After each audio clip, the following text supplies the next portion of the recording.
Welcome to the weekly Bodkins Sports Wrap-Up. Welcome back to the Bodkins Weekly Sports Wrap-Up Show. Big week last week, and coming this week. So let's jump right into it. Let's jump right into the NBA playoffs because that's the big thing going on this week. So let's start with tonight's games. We got the Pelicans, we got the Pelicans and Suns. That's the late game, but we'll just go ahead and talk about it.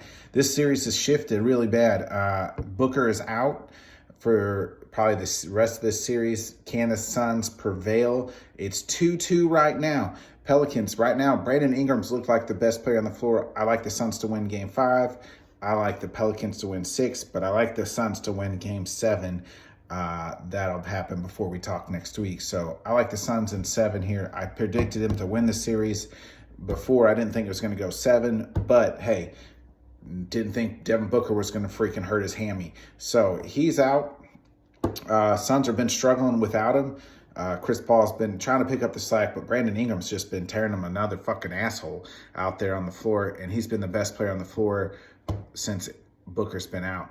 So another game, the early game tonight, we got Hawks Heat. That series is the Heat are up 3-1. It could have been a gentleman's sweep, which I would have said, but no Jimmy Butler tonight, no Lowry either for the Heat. So I like the Hawks to win Game 5 here tonight, but I like the Heat in 6. Butler will come back and play Game 6.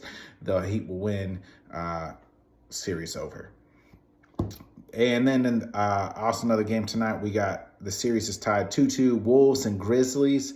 I said I like the Grizzlies to win in 7. I still stand by that. I like the Grizzlies to win tonight's game. I like the Wolves to force a Game 7 back in Minnesota to force it to go to Game 7, which will be played in Memphis. But I like the Grizzlies to win Game 7. And then tomorrow's games, it's the Bulls. The Bucks are up 3-1 on the Bulls. I expect the Bucks to just wrap that series up, advance to the next round. They're going to get the gentleman's sweep. The Nuggets Warriors as well tomorrow. I also like the Warriors to get the gentleman's sweep of the Nuggets. The Nuggets got their one game. They didn't get swept, but now it's time for the gentleman's sweep. Warriors in 5. And then the other series there's 2 more series still going on. Their games will be played. They were played last night, and then their game 6s will be played on Thursday night. You got the 76ers and the Raptors. Philly was up 3-0. Now Embiid's hurt, but he's still playing. But the Raptors have won the last 2 games and have now forced Game 6 back in Toronto. I actually like Toronto to win that game. Tied up 3-3. Philly wins Game 7. Just as I said, Philly would win that series. They're going to have a tough sledding going ahead because James Harden is a fucking, he is, if we had a team of bitch-made cats, James Harden would be on that team. And we'll get into bitch-made cats a little bit here in just a little bit. The biggest bitch-made cat. And a team of dogs. Pascal Siakam is a dog, and he's been playing his ass off, keeping the Raptors in it without even Fred VanVleet, who's their second best player in Toronto. He's been out for the series. Looks like he's going to be out for the series. Raptors won, forced Game 5. Probably going to win. I like him to win Game 6, but fall short in Game 7. Now, speaking of fucking dogs, Luka Doncic is back. Back in a big way. Had a huge game last night. They're up 3-2 on the Jazz. I like them to win Game 6, close it out. Luka and the Mavs advance to the next round. Now, the one series that concluded the big fucking. That's my sweeping fucking noise. The Boston Celtics sweep the fucking Brooklyn Nets last night. I thought that series was going to go 7. I thought this series is going to be the fucking best series we've seen in a first round in a long fucking time. I could not have been. I was dead wrong. The games were good. Each individual game was good, but only one team fucking won. every time, and that was the Boston Celtics. What happened, you said? They got Kyrie. They got KD. Well, that's what happened. They choked. Those two guys, and then they didn't have a lot of other guys. And now let's get to the bitch made cat of the year. The biggest, wine bag, pussy, whatever the name you want to call it. And that's Ben fucking Simmons. Ben Simmons was projected to look like he was going to play maybe game 3. Nope. Game 4 looked like he played 5-on-5. Nope. His back hurt. And he sat home and watched his team just go down in fucking flames and get the old sweep. Getting paid $35 million, didn't play one fucking game this whole year. One game. Now he says it's mental health issues, and now I get there's a lot of mental health issues. Then it's his back, it's this, it's that. Look, man, you either want to play or you fucking don't. And clearly, the kid just don't want to play. I mean, his game hasn't gotten better since he entered the league. Philly kicked him out. The fans didn't want him. They said, hey, man, you can't even make a goddamn jumper, and you're in the fucking league.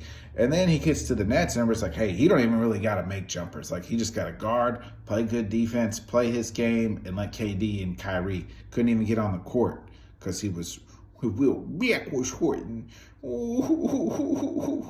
I mean, imagine 10 years ago, 15 years ago, Ben Simmons couldn't even play in the league.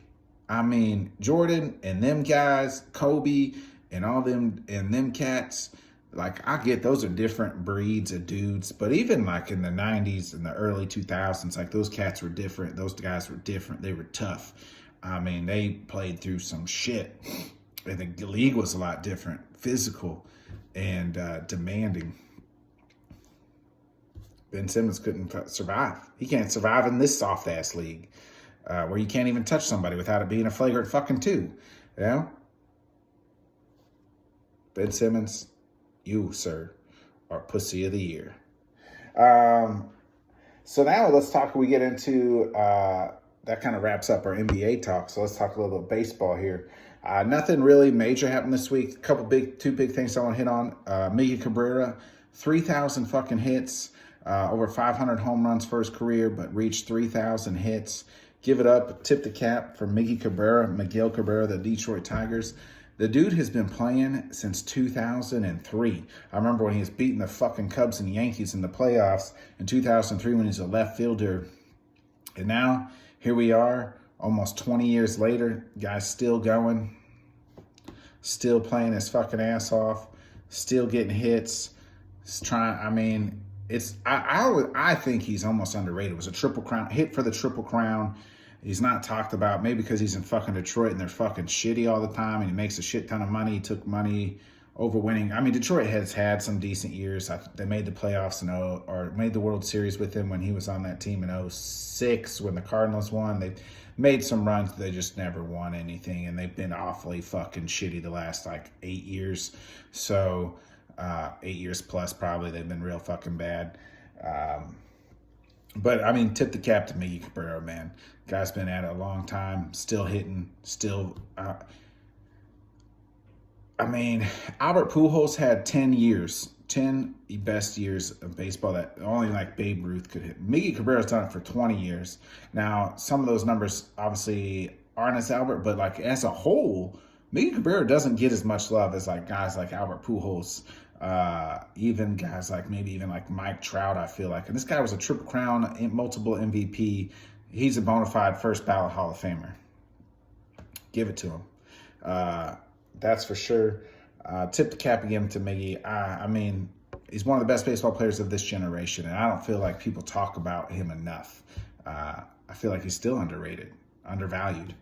As what his career will do. Nobody talks about how good Miggy Cabrera was or is when they talk about all-time greats. But definitely top 5 baseball player in the last 20 years, guaranteed. Put his numbers up against anybody's numbers. Miggy Cabrera, top 5 to maybe top 3 of the baseball player of the last 20 years. Fucking argue with me if you want. Look it up. All right. So, and then we got to talk about this shit too in baseball.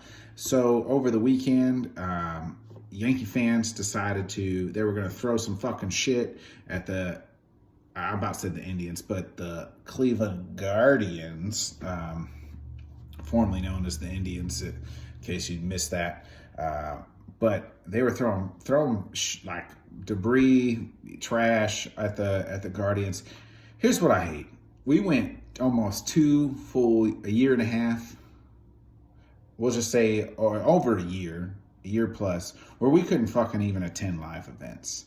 And like I said last week, I'm all for fucking booing, cussing, whatever. And that player has every right to fucking give you the fucking finger. We talked about that last fucking week. But I don't agree with throwing shit at people, throwing stuff. I mean, come on, y'all. We went a year plus where we couldn't even attend live events. Couldn't even go to that fucking baseball game 2 years ago, and here we are throwing shit at people. Do we forget to fucking act while we were sitting at fucking home? I mean, come on now. That's just fucking uncalled for. We don't need to be throwing shit at anybody. Like, call the guy a fucking whatever the fuck you want to fucking call him. But, boo his fucking ass off. Tell him his mother's a fucking whore. I don't fucking care. But don't be throwing shit at the guy. Don't be throwing shit at the fucking team. But I will say this. There is no fan bases worse. None.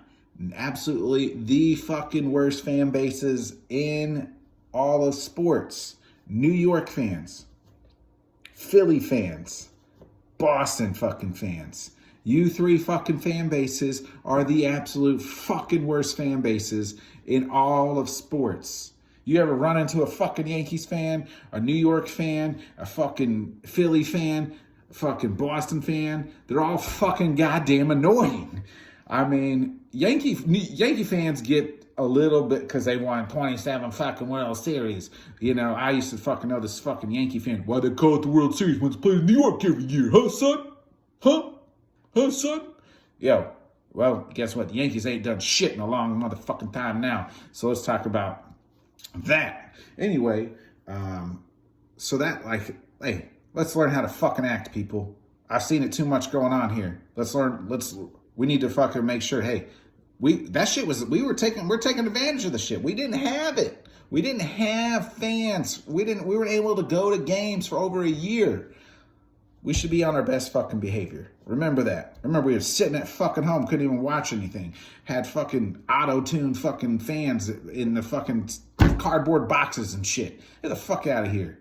Stop throwing shit. Act like you know how to act, motherfuckers. Well, that is our baseball news. Oh, I did say we were going to have the first ever Bodkins Power Rankings, the BPR, if you will, in baseball. So here it is. Quick rundown. I got the Dodgers number 1, Mets 2, Blue Jays 3, Giants 4, Yankees 5, Mariners 6. I got St. Louis 7, Angels 8, Rays 9, Padres 10. That rounds out my top 10 of the BPR Bodkins Power Rankings in baseball. We'll do one every 2 weeks or so. We'll see how this goes. This week we also got the NFL draft.